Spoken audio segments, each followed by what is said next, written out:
So I'm here with Jazel, and we're going to find out how a retreat to South Africa changed the trajectory of her life.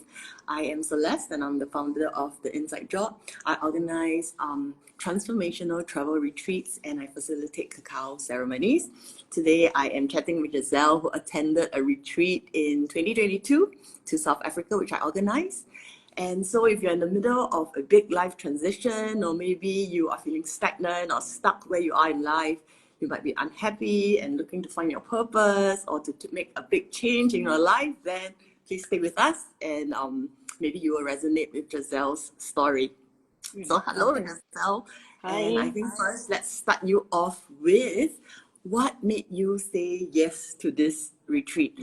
Maybe some background on what was happening for you in your life back then and what drew you to the retreat. Okay. Yep. So hi everyone, I'm Jazel. So if I want to summarize who I am, I'm actually a successful outcome of the work that Celeste is doing. Yeah. So yeah. So what happened in 2022 before I joined the retreat? I was actually in a corporate job for over 10 years. Yeah. So all my life I've been trying to meet outcomes, trying to show that I'm worth something for performance bonus or promotion or something. So actually in when was it?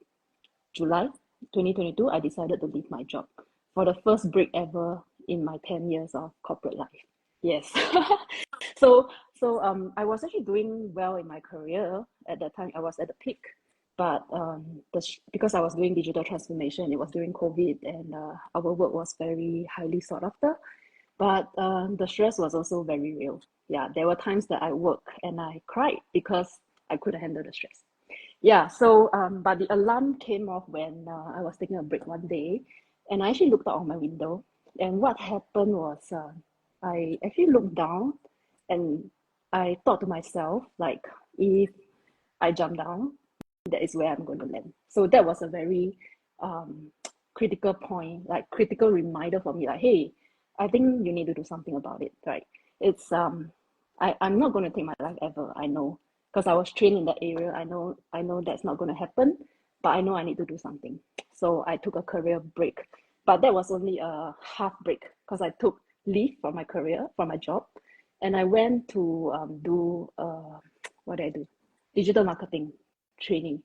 So I did a training for 9 months with a very renowned company who looks very fun, pride themselves as a very fun company, and they are very fun. It's true, but the work-life balance wasn't as what they described. Like there was a lot of work to do. Nothing was changed. What I felt in my previous job, I felt the same or more in that job. So towards the end of the training, I think most of us were trying to get a job in the company. So did I, and it wasn't easy. It wasn't easy to get in a company that is world renowned, right? So when we met each other at that time, our question to each other was like, "Hey, do you get a job? Do you get an interview?" Nobody was asking each other like, "How do you feel? How's life?" Right? So I felt like the communication and the relationship has lost its core, lost its sense. So and when you don't get any job or any interview, your self-worth is tested. You're like, oh, what's wrong with me? Is there something wrong with me? So I thought to myself, it gave me a chance to actually think about, like, is a corporate life what I really want? Is it going to make me happy? So I decided, why not just take a leap, take a break, and do I have a plan? No, I don't. So I just left the job, left the world. Then I saw your retreat. It was like it was like a hard calling. I would say it's a hard calling. Like, there are times when you want to make a decision and you feel like the decision is already made, right? So I felt like, okay, maybe I would go, but South Africa, I'm not so sure. So of course, as a Singaporean, we had to do our research to weigh our options to know what we're getting ourselves into, right? So I did get a brochure from you.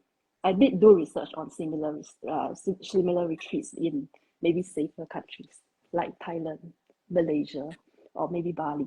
So those retreats, they were either the same price or more, but I don't resonate with them.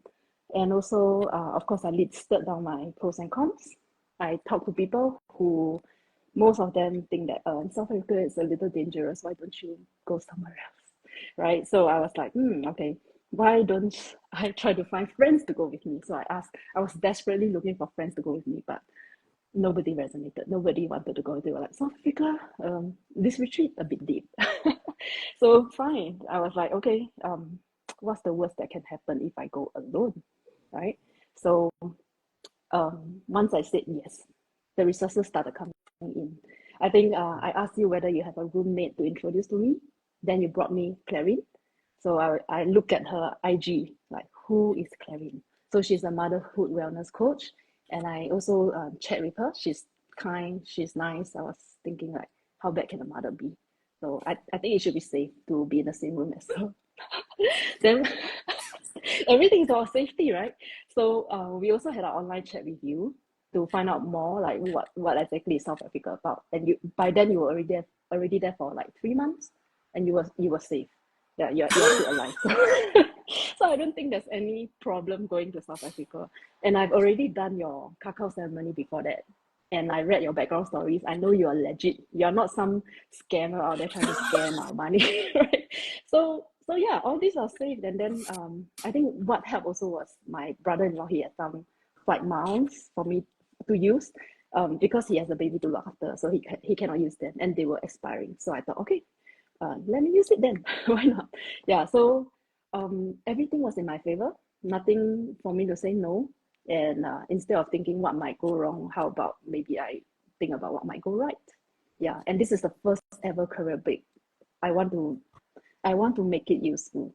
I want to have a breakthrough. I want to know what is not working in my life and how can I make it work. Yeah. Wow. So I said, like, let's do it.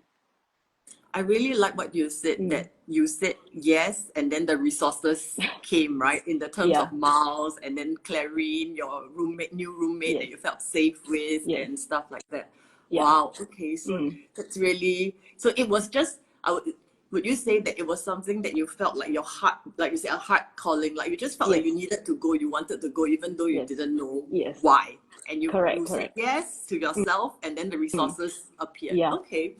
And Yeah. I And think, I yeah, must say I tried looking for reasons not to go, but but nothing. The reason not to go didn't resonate with me. So I love yeah. that. So yeah, I just might as well just say yes and see what happens. Right. I love Yeah. that. Yeah. Yeah. And I think I already posted the screenshots of the questions that you sent me because it's so hilarious. We Yes. both had a laugh 2 years Yes. ago. Yeah. And I still remember in the moment when I received those questions, I was like, oh my goodness, oh dear. How come this lady is asking so many questions? But I tried my best to also reassure Yeah. you. At the same time, in a way I could resonate because I'm somebody who also was very kiasi. I mean, I live in Singapore all my life, Yes. right? So likewise, I had the same fears. Like South Africa, everyone tells you it's so dangerous. If I walk, Yeah. somebody's gonna stab me, or like, I don't know. Yes. So I was like, okay, no, I think let me just try my best to just I mean, not say reassure, but answered the best I could, right? Yeah. And I think after that, when you came, we really had a really good laugh with the Yes. other retreat participants Yeah. because you were asking things like malaria, wild animals, plane hijacking. Correct. but Correct. but I wanted to also understand what is the maybe you can share with us, where did all these questions come from? Okay. In summary, all this comes from a place of fear. All right. So I think the first question I asked you was like, what was the minimum to go and whether anyone has signed up? The logic behind this question was I wanted to know if anyone is going. So if there's someone with me, I should be safe.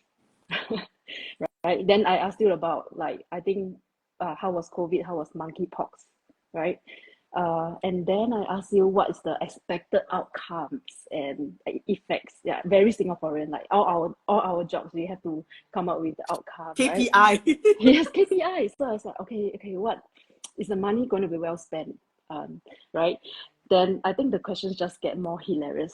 I asked you how safe is Africa in terms of the risk of rape, murder, mugging, and plane hijack. And I justify myself by saying that I'm trying to assure my family that it's safe.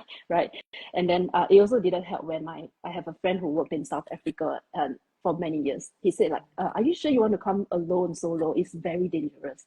There are big crimes here. There's gangs, there's drugs, there's gunshot. It's not what you see in Singapore. I was like, Okay. And he works for the airline. So he said like, if you really need to cut short your trip, I can really help you. You can just keep my number, contact me if you feel that you need to cut short your trip. I was like, fuck this. Pardon me. This fear is too much. But it didn't stop me from asking questions. I needed them. So I think I asked you about like whether the place is safe for malaria, wild animals, do I need to get vaccination? One of the questions I remember I asked you was, is it safe to let the people there know that I'm from Singapore? I think I have the impression that people think Singaporeans are rich, I don't know, whatever, easy to scam or something. So that was why I came out with that question. I was like, okay, should I say that I'm from Singapore or should I fake that I'm from somewhere else? Yeah, but anyway, there was also one question that I asked you, like, how much money should I change so that I don't have too much on hand that makes me risky, right?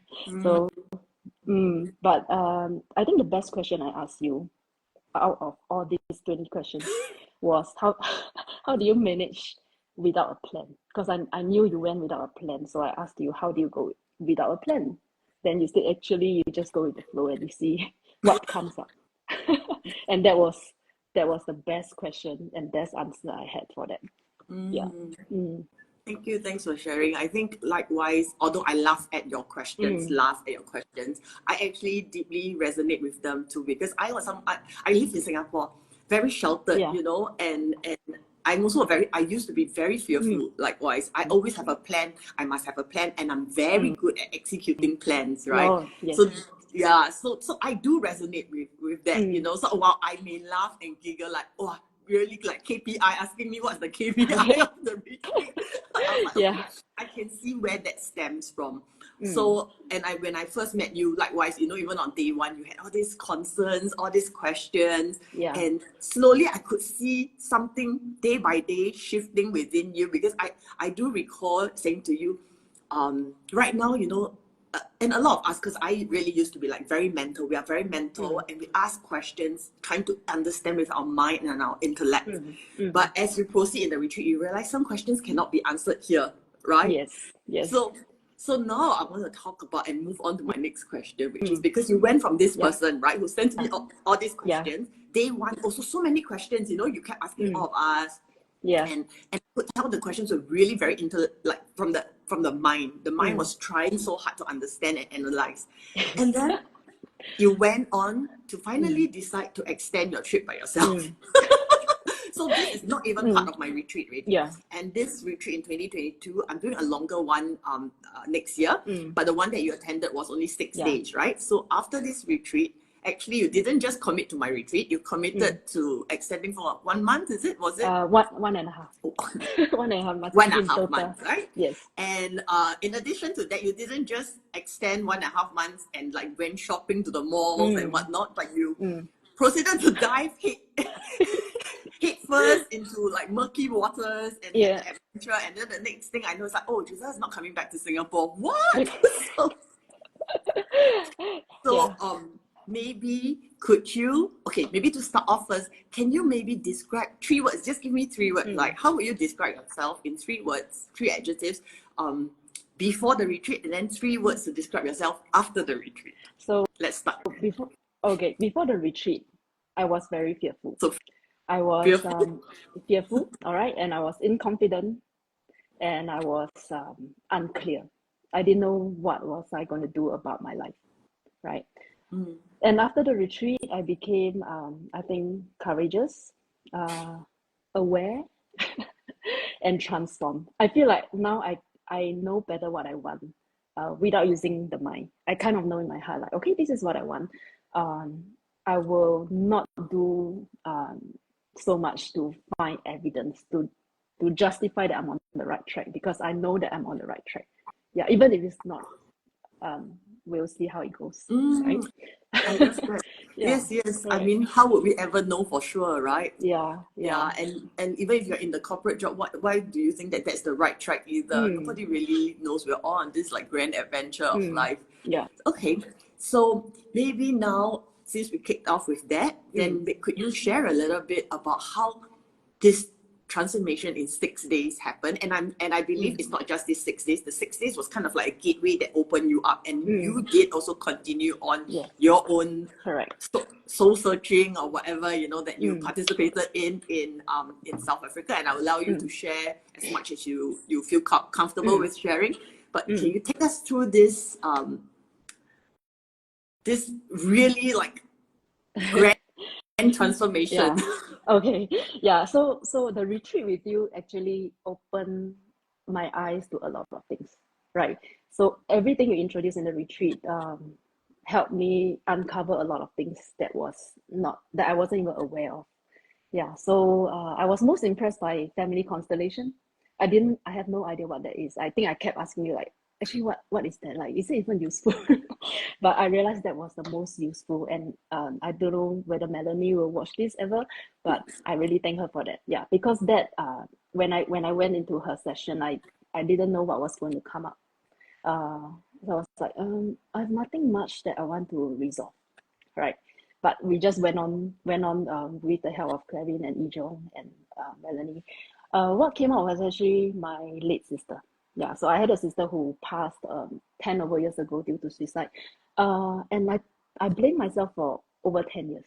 And I didn't know why. I went for counseling, I went for therapy, art therapy. So I did resolve the issues, the guilt with her, but something was still hanging. So I didn't know. So it came out during the family constellation, and I was blown. I actually met her energy, right, through all the whatever ceremony that Melanie did. I actually spoke to her and I asked her for forgiveness. And what really helped was she told me that there was nothing to forgive because she didn't blame me. Yeah, and she asked me to get on with my life, like just live my life, don't hold back because I was so guilty about her.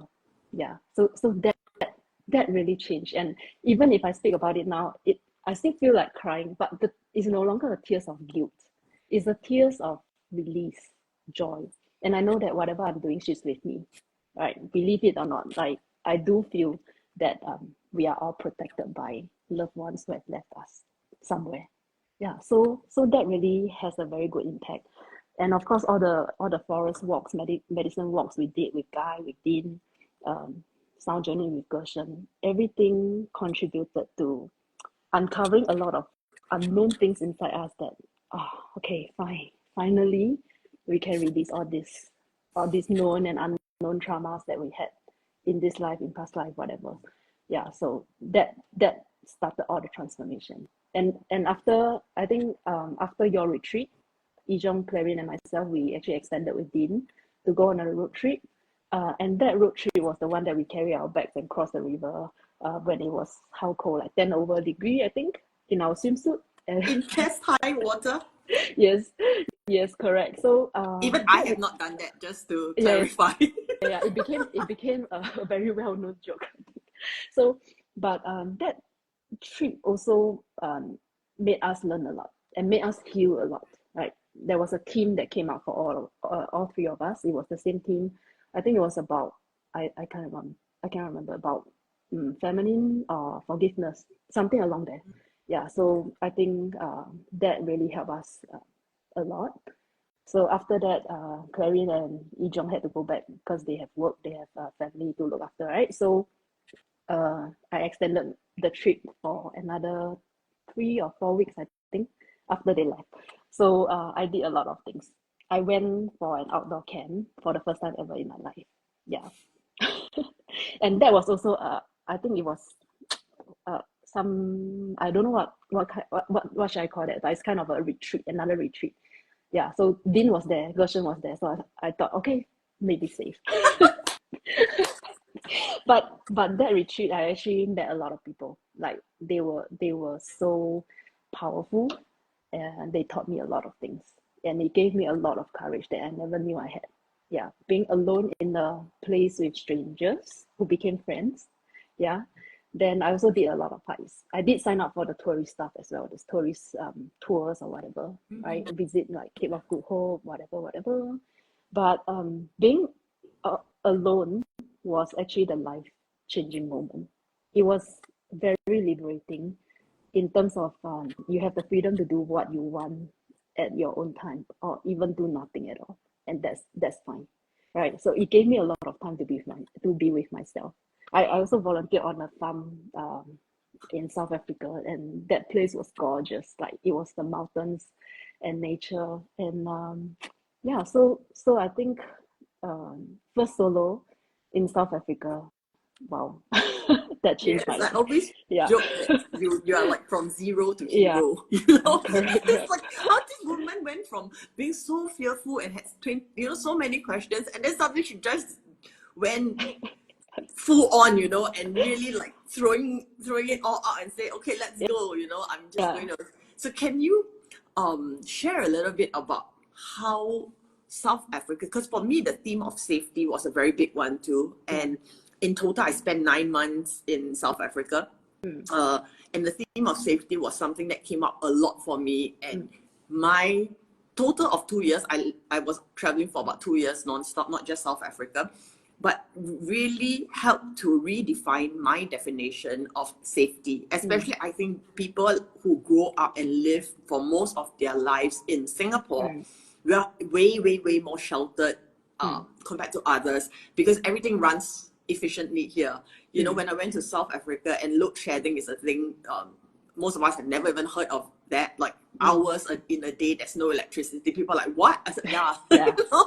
And, Correct. uh, and there's no public buses out of the small main city areas, stuff like that. So a lot of conveniences that you take for granted, um, it's completely Yeah. different, right? And like you, I was living mostly. I had my brother-in-law and my sister with me, not staying together, nearby, for a few months. But for most of it, I was also by myself. So this whole safety piece, can you maybe share your relationship with safety, and how South Africa transformed that relationship? Okay. Yeah. So I think our impression of South Africa comes from a lack of knowledge about the country. Yeah. Any country have areas that's not safe. If you're talking about US, there's places that's not safe. Certain cities in Canada, there's certain places that's not safe.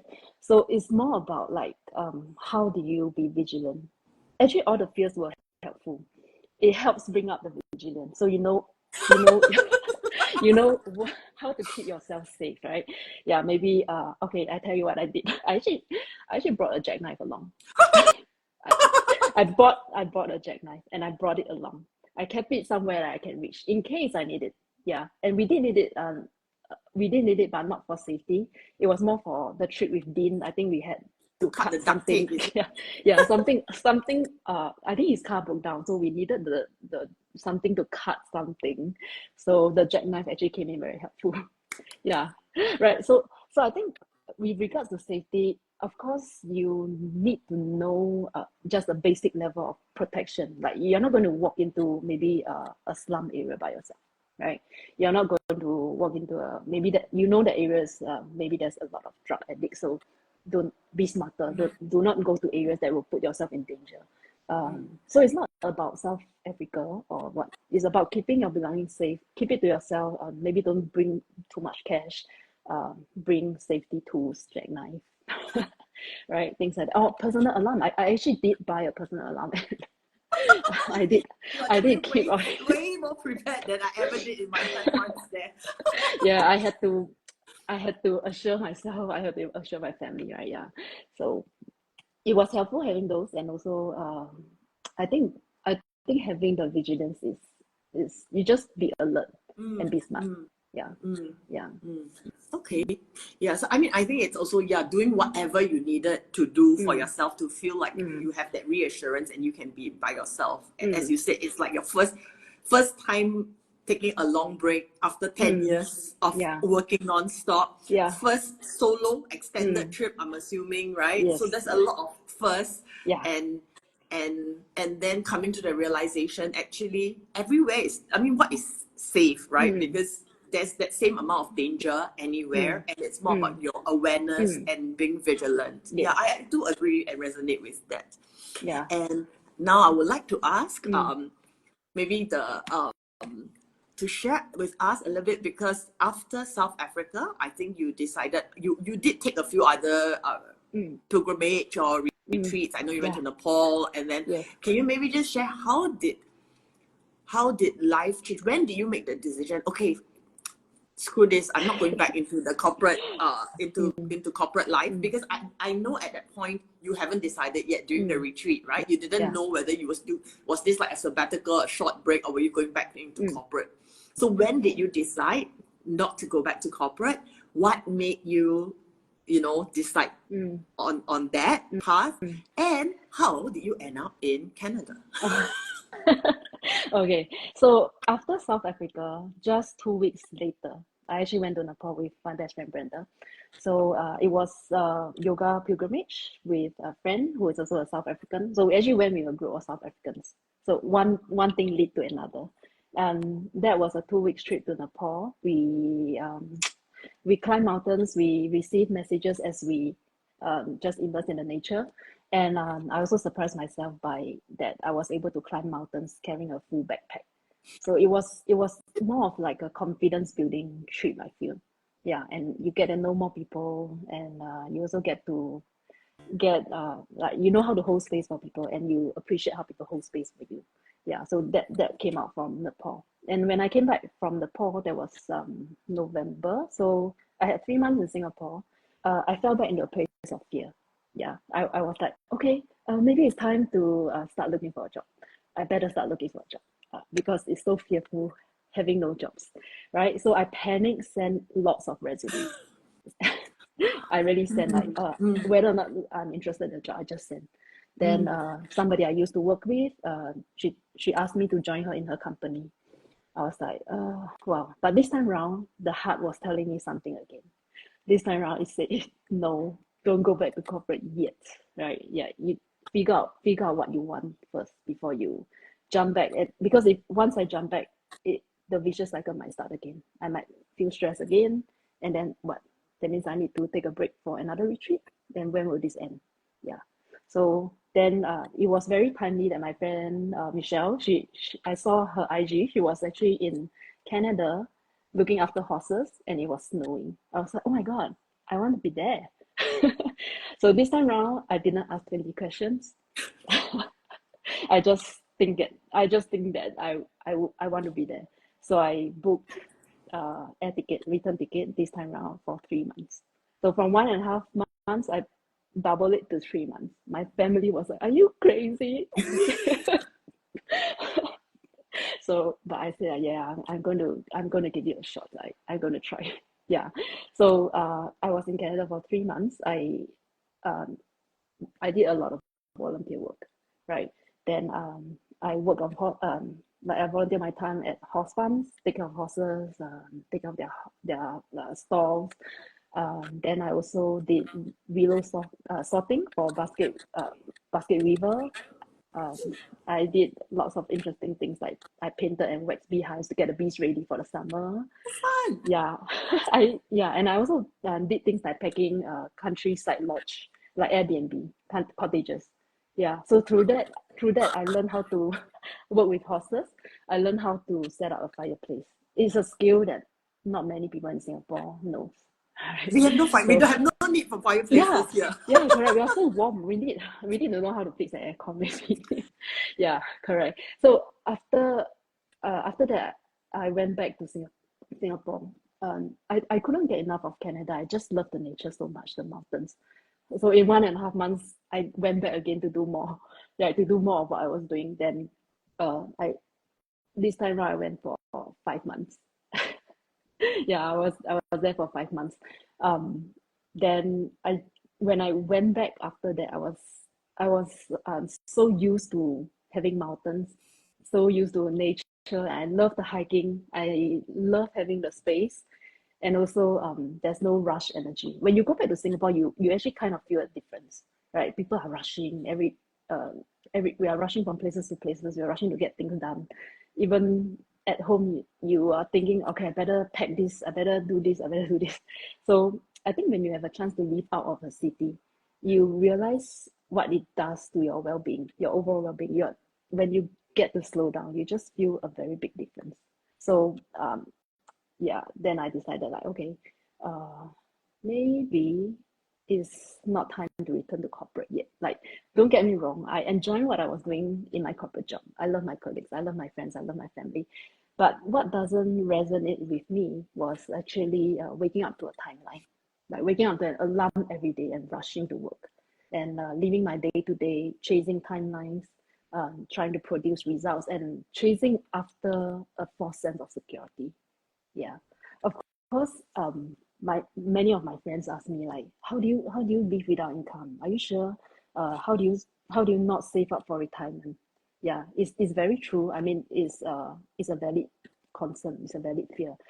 I admit in the past I was only chasing after pay increment, performance bonus, promotion. But was I ever happy doing all that? I realized I wasn't. Yeah. So after leaving corporate, I realized like three major points. The first one is that we don't really need a lot to live well, right? I think it's a matter of adjusting your mindset, your lifestyle, and your habits. In the past, I shop a lot because I was stressed. Shopping makes me happy. Like it's like a surprise every time. Oh, a puzzle game. Okay, right? So I stopped shopping. Then recently, I started packing my house. I realized like 90% of the things I have are not critical to my life. Yeah, and I wonder why did I even buy them in the first place? Yeah. So once I stopped over consuming, I cut down all my expenses only to the critical spending. Right. So the second one for traveling, so I use platforms like Workaway, which you just volunteer your work hours. I mean, you don't get paid, but you volunteer your hours in exchange for food and board. So I've met many nice hosts in Canada. So they brought me around. They brought me to places like Niagara Falls, Jasper, Lake Louise, all the touristy place that I wanted to go. It was all fulfilled just by doing this. So I didn't have to spend a lot of money. I just spent time. Yeah, because you are not working, you are not limited by vacation leave. You have the time and luxury to immerse in the country's culture. And I think that's real traveling. Yeah, it's not what we used to do. Yeah. So, and of course, for the third point for retirement, I think it's not about spending every cent you have now. You need to take stock of what you have, like set aside some savings and probably make your money work for you. Um, Put into some investment, but that's according to your risk appetite. But it doesn't have to be a high returning one. There's so many capital guarantee plans out there. There's T-bills. Like just earn a little to make yourself feel a little better. Yeah, but from all your works, your years of working, you might have saved roughly enough. Once you adjust your expenses down, adjust your lifestyle, I think you can survive. I think it's okay. Yeah, so so I think like oh, one thing I want to talk about the retirement is sometimes I ask myself like, am I going to live till retirement? Like what if I don't? Yeah, I'm not trying to be morbid here, but we Yeah. know one day our life comes to an end. It could be now, it could be tomorrow, it could be someday. Yeah. So on the last days of our life, like do we want to look back and regret that we have not lived the life that we wanted just because we were chasing after this false sense of security? Yeah. So Yeah. mm, I love that so much. I mean, I love how because you get very practical stuff, right? Because I mm, think a lot of people make the assumption also that, or when you choose to leave your corporate job, you can only do it when you have very rich parents or you have mm. like Rich husband. unending funds or rich husband, yeah, Yeah. you know. And and and I think what you shared was very practical ways that you planned out yours, Mm, which is slightly different to mine. I think you're even way more well sorted. For me, it's just throwing caution to the wind and I'll just jump in. That's usually my style. yeah. Um, but along the way, universe providing me with the sum of money that allowed me to. I mean, I've been out of corporate for 5 years, Mm, and I'm only human. So likewise, those fears become louder now 5 years down the line, mm, right? And I'm like, mm, oh my goodness. And I and with retirement too, I'm like thinking, you know, how, what, right? But at the same time, also trusting that what makes me think that if I'm in a corporate job now, that security is going to last me till I retire too. You know, and look at our external world, there's a big shift happening. Things are really changing. Yeah. What makes you think that if you're still in your corporate job, that job is secure Yeah. for 1 month, Correct. or 2 months? Well, there's no such thing, right? Yeah. And I think that commitment, what you shared, I really love it so much, because I don't even think I have that in me to do that. You know, like, wow, go and really learn different skills, and you really try your hand at all sorts of, and it's real life, practical, hands-on skills, right? That city people are so disconnected, and to me, I realized that also when I lived in South Africa, and I look at my South African retreat. I attended a retreat myself when I was there, and there was this accident that happened, right? And I look at my South African retreat, even the women, they're like, wow, okay, use this, use that. Okay, let me take out my sewing kit and I sew up yours. And she's like sewing up someone's wound, and I'm like, yeah. Oh my God. And then I'm like, wow, this South African man probably can kill a bear with a knife. I will feel very like safe with them, you know. And and the women can stitch you up if you're. And then the Singaporean is, I'm like, oh my God, if anything happened, I will become the food, right? They will eat me because my meat is probably the softest. Correct. Yeah. So really having a lot of that shift in perception, and I think while we may, I speak for myself, while I may have that occasional fear that still comes out, because yes, it's only normal, right? Like, okay, the money is running out because I've been doing this for 5 years. What next? I keep feeling like, you know, there's still the need to like have a plan that keeps poking at me. But at the same time, it's priceless when you don't have to set an alarm. I haven't set an alarm for the longest time. Sometimes I set it just because it's like habit. But then I'm like, why am I even setting alarm? What am I waking? Like, there's no urgency. And like you said, you know, the illusion of security, the illusion of urgency, these are all things that have been programmed into us. And it's true, even when you're alone. And in Singapore, I feel it. I'm always rushing. I don't know what I'm rushing for. Sometimes I'm asking you, Celeste, you have nothing to do the whole day. Why are you trying to walk so fast? You know, I'm trying to overcut somebody on the. Oh my goodness! I do that too. Right, and then you have to check yourself, like, dude, slow down, smell the roses, right? And it's easier when you're out in big nature. So maybe I ask another question that I would love to hear your perspective, because for me, I lived in the city all my life. And South Africa, I was so wowed by that big, expansive nature, like, you know, like mountains, oceans. Like, wow, I've never been surrounded by nature in this way before. And for me, I'm not the most energetically sensitive. I mean, I'm getting more along my journey. I'm definitely more sensitive now compared to at the start. But being in nature, something really changes, right? And in my experience is that I really started to understand, what it means to feel the energy of the land, because I really felt the presence of this, like, Mama Africa. I don't know how else to explain it, but it's a really like, whoa, so powerful.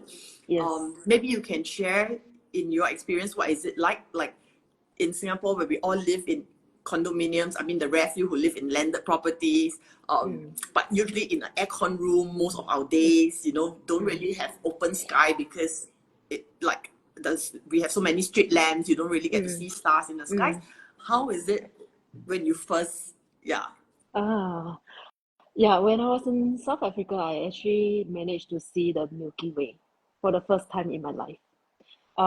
When I was in the nature, like when you can feel the nature embracing you, it's a very heartwarming feeling. You know, each time I climb the mountains in South Africa, in Canada, like my jaw just dropped. I was like, oh my God, if I was in corporate life, I would be missing out all this, all this beautiful nature. Like, okay, maybe I can work in corporate, and when I retire, I'll climb. But by then, am I still healthy enough to do that? Do I still have the strength? Do I still have the interest? So I'm glad that we are doing it now. It's like maybe take a mid-year retirement to do all this, right? So the nature, I think only when you experience it, then you can really feel for yourself how different is it from a city life. City life is also, I mean, we are not saying that it's not good. It's safe, it's stable. I mean, Singapore is the safest country in the world, I feel. You can walk alone at night Yeah. without fear, right? Yeah. But I think because we are so used to rushing, everyone is rushing, then there's also nature in Singapore. I'm not saying that there's not. It's just a little smaller, and the feeling is different when you are surrounded by nature versus like you are in a part of nature. Yeah. So I think that make a very big difference. It actually gives a natural healing Yeah. because as you spend your time in nature, you kind of get messages download, like you get reminders like, Yeah. hey, today this is the message for you. Like, Yeah. yeah. So It's interesting because I think when I speak to people, they don't quite understand. Hey, what do you mean by feeling the energy of the land? Oh, what do you mean? So I also feel like a lot of these things are like concepts that maybe you hear, oh, we are all one, we are all connected. Yeah. We are not separate from the earth, but it will forever stay as a concept, a mental concept again, for as long as you don't put yourself in that experience, right? Because I feel like it's stuff that I would never understand also until I experienced it Yep. for myself. And I think the most mind-blowing one was for me was really on my medicine walk, and in that stillness when you're surrounded by the mountains and the trees and really feeling yourself breathing alongside the earth. That feeling makes you then you really understand we are not separate. Yeah. And then you really feel, like you said, it's really that right, like Yes. just it makes you feel like, oh my god, that ridiculous Excel spreadsheet is the most not important thing in the world. Yeah. Right? Correct. Yeah. So Yeah. okay, yes, okay. So anyway, I think not to take up too much of your time before we wrap up this very interesting chat. Maybe can you just summarize, okay, if you have to, just a few points for you. How do you feel like this retreat, just from one retreat, a 6-day, 5-night retreat, the one that you did previously, Yeah. how did it change your life for the better? Okay. So I think I have 5 big changes after the retreat. The first one, I learned to fear less. Not saying that I don't fear at all. I still feel fear. Fear still come in, but I am more aware to catch it. And then I appreciate the fear, I embrace the fear, and I don't let it direct my life.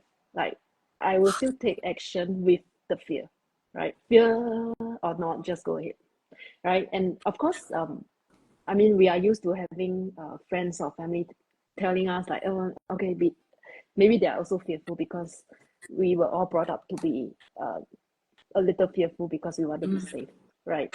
So it's okay. It's just to embrace and thank them for the concern, but eventually it's what we want to do of ourselves. Like, yeah, if you're going to let fear dictate your life forever, what are you going to do? Like, what breakthrough can you have in this life, right? Yeah, so that's one, to fear less. The second one is to have an abundant mindset, right? So I feel like if you know what is what you are going to get, it's not going to miss you, not going to slip you by. You don't have to hold on to it for too long, too much.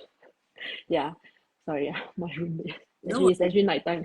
Yeah. Yeah, so yeah, so like just keep an abundant mindset lah, instead of a scarcity or a lack mindset. Like, don't worry, there's enough to go around, right? Don't rush, don't snatch. Just share, be generous, right? And then the third one is actually really have faith in the universe, because I think this is a little airy fairy to a lot of people, but it works for me. I mean, I realized it throughout my 2 years journey. Like the universe is actually giving you a lot of protection, guidance, and resources. Like, you just have to surrender, let go of control. You can't control all the time. We cannot be in full control all the time. So why not just let life surprise you, right? So that's the third one. Then the fourth one, yes, you need to plan, but you don't need to plan 100% for everything you do. Maybe 30%, because things will change. But things will change, not always for the worse. It's usually for the better. And you can't see it now, you'll see it in the future. So for example, when I was in Canada for 3 months the first time, I was supposed to go to a host, and I was going to fly to her place, but she didn't tell me that she had COVID until the day of my flight. So it was too late for me to go back to the previous host, and it was too late for me to change my flight. I had to take that flight anyway and go to where I was supposed to go. But I have no host to go to, right? So I had to book a hotel at the last minute, and I was helpless. I was stressed. I was panicking, but I just asked the universe for help again. Like, okay, bring myself back to a place of calm. Go back to the workaway list of hosts. Message 10, 20, whatever. See who replies. And somebody really replied, and she said, "Come to my place tomorrow. There's this bus you can take. Blah blah blah." And you can stay for as long as you want until your next host. I was like, oh my God. So when you're holding on so much to the fear and the planning, it doesn't work. It really doesn't work. So you need to train yourself to let go. Like, okay, come back to a place of calmness, reset yourself, and then let's do this again. Then things really work out. It's not the first time that this happened for me. Subsequently, when I get into a place of panic, I say, okay, Jazel, it's again, you have to come back to a place of calmness, reset. Yeah, then things worked out, really worked out for me.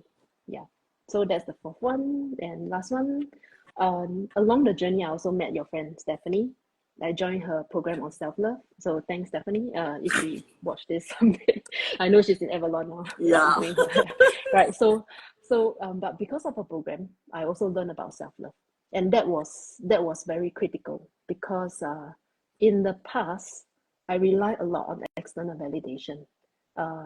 I think I always thought I was not enough, right? And even in relationship, I was looking for a relationship that makes me feel that I was enough, but it never happened. Yeah. So until I joined Stephanie's course, I learned all about self-love and I start to love myself. Before that, I couldn't look at the mirror and tell myself that, oh, I really love what I'm seeing in the mirror. But now I can. And I feel I feel prettier than I used to. Right? True or not, I don't care. But it's the way you see yourself. Like, okay, I love what I'm seeing in the mirror. This is me. I'm the unique being. So are you. Right? Who else can love me except myself? Right? So once you get to that place of self-love so much, whatever happens on the outside, other people's opinion doesn't really bother you. And when you come to a place of self-love, you know that you're enough, you attract the people who will love you for who you are. And I think that's how I attracted my current partner in Canada, right? Yeah, so I have a boyfriend in Canada, which is why I'm back here. Yeah, but that couldn't happen if I didn't bring that self-love in. Yeah, if I keep looking for external validation, this will never happen. So I think for people out there who are looking for a real relationship, a true one, I hope this is true, of course. Really, really. So work on the self-love first before you seek out. Yeah, seek in before you seek out. Yeah. So I think that's the 5 major points I learned after the retreat. A lot, and it's like 5 big ones, right? Yes. And from what I'm hearing also, I feel like there's so much that when you go on this path that not many people, especially from Singapore, take, because we have been brought up a certain way. You know, you enter kind of like the machine, and then you just without questioning, you're just turning. Yeah. And like you said, the concept itself, like the universe will provide, is very airy-fairy in a sense. And sometimes you have to have that direct experience. But at the same time, it's also so liberating because I think a lot of things like you know, I find that I've become so much more, like little things don't freak me out as much. And I used to be a kanchiong spider. That's what my ex-business partner used to, they always laugh at me. Oh my God, Celeste, you're so kanchiong, you know? Everything was so very kanchiong. And when I was in Glastonbury for a couple of weeks, my phone died on me. Like totally died. So I cannot even revive it. I'm in a small town. That's sorry. This is not like you can walk into iPhone shop and buy phone. No such things. Yeah. I had to, and me and sense of direction is not friends. So I had to figure out how to go to a nearby town to a second-hand phone shop to to get a new phone without a phone, you know? So it's like this person with no sense of direction trying to get herself to another town. So things like that, last time, I think I would have completely freaked out. I would have gone into a panic already, you know. But this time around, I was kind of like, oh, like that lor, like that lor, what to do, you know, like that lah. Okay, Yes, you know. correct. Yeah, That's yeah. that, you know. That actually put our body's nervous system to a very calm state, and that Yes, should be the original state, right? yes. Yeah. And you kind of like, okay, you know, and thankfully also for me, I mean, I'm like, okay, thank goodness this happened in Glastonbury because it's still relatively safe there. I mean, it's a lot of old people, so you're like, Okay. the fear of getting robbed or whatever is still not as Yes. but okay, so thank you for giving me this lesson here, and not like in my first month in South Africa or what, when I already having so much fear, Yes. right? So it's very interesting because I feel like the lessons come in a way where it's not like it comes when you're ready, you know, then little bit you expand your container. I don't know whether you will agree with that, but that has been the case for me. Yeah, I agree. Yeah, Yeah. I'm really thankful for how my life unfold. Like all the setbacks that we had before actually lead us to where we are today. Right? Without those setbacks, we probably wouldn't start seeking ways to heal and then starting retreats like that. Right? Yeah. So the awareness has to come in first. Yeah. Yeah. Yeah. Okay. Maybe just one very quick last question. I think which is so I think for a lot of people when they're thinking about attending a retreat, right? It's because it's unlike going for a workshop that's a 1 day workshop. This is a bigger commitment, especially when you're talking about, like you said, is why not go to Thailand? You know, it's safer, nearer. What would you say to someone who, you know, like what would you say to someone to tell them that, like the benefits, like how would you know, like my question is not very well phrased. Okay, let me. How Come back would to you a place of come. Yes, thank you. Okay. So cute doing Come, yourself. Celeste. Okay. Yeah. How would you, because I don't want to use the word convince, you see. I feel like this is not something that we want to convince other people to do. So that's why I'm trying to rephrase this. So maybe, I mean, as long as you can answer my question, you just kind of get the gist of it. But I think, what would you tell someone who has this current, who has the same fears that you did before you attended the retreat? Like, maybe I can find something nearer, shorter. This is a very big commitment because now this one that I'm doing next year is 9 days, 8 nights, so it's even longer. Yeah. What would you say to someone like that? Okay, someone who is on the fence, maybe. Yeah, on the fence, and Yeah. like with all those fears, from you know, someone who was exactly like you, maybe where you were at that point. Yeah. I get it. So I think first of all, you really have to ask yourself whether this resonates with you, right? So like you say, we're not trying to convince anyone to go. First, visit your own heart. Like, is this something that resonates with you? If not, fine. Maybe next time. Maybe not your If yes, then what's holding you back? Fear. Okay? Out of the 20 fears that I gave you, none of them came out. None of them came out. Okay? Zero. So yeah, so you can, of course, fear is good. It put you on a higher alert. But I think you need to do things with the fear. With the fear in mind, it's fine. Just do it scared. Right? Do it scared. Yeah. I think that's fine. And also we are so used to asking, we always have, like, at work or at home or whatever, we always have a plan A, plan B, plan C. If this goes wrong, we have plan B, plan C, right? So we are so used to thinking, what if it goes wrong? How about if we reframe to asking ourselves, what if it went right? Right?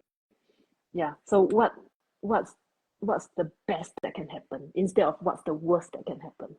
Yeah. And I also want to say, like, South Africa is dangerous. Well, if you are meant to die, it can happen anywhere. It doesn't have to be South Africa, right? So yeah, I think ask yourself, if you're at the end of your life and you look back, have you done the things you want to do? Then if not, why not now? Why I love that. later? Yeah. I love that. Thank you. And yes, Yeah. what, and that one question, right? Like, what's the best that can happen instead what's the worst that can happen?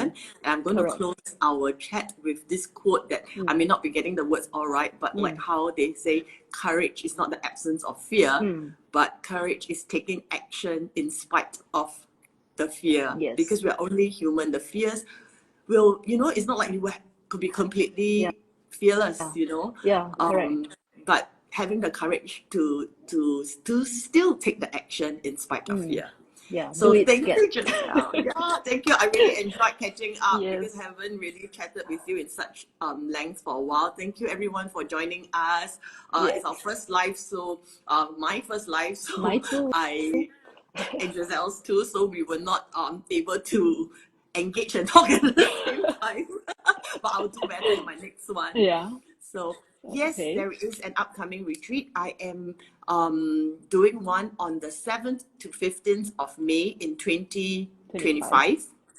Yes, that's next May. Please leave me a message on Instagram and I will send you the retreat brochure. Otherwise, you can also just go to my website, theinsightdrop.sg, and you will see there's a new page on the website that's called Earth Song, and that's where I have posted on all the upcoming transformation travel retreats in 2025.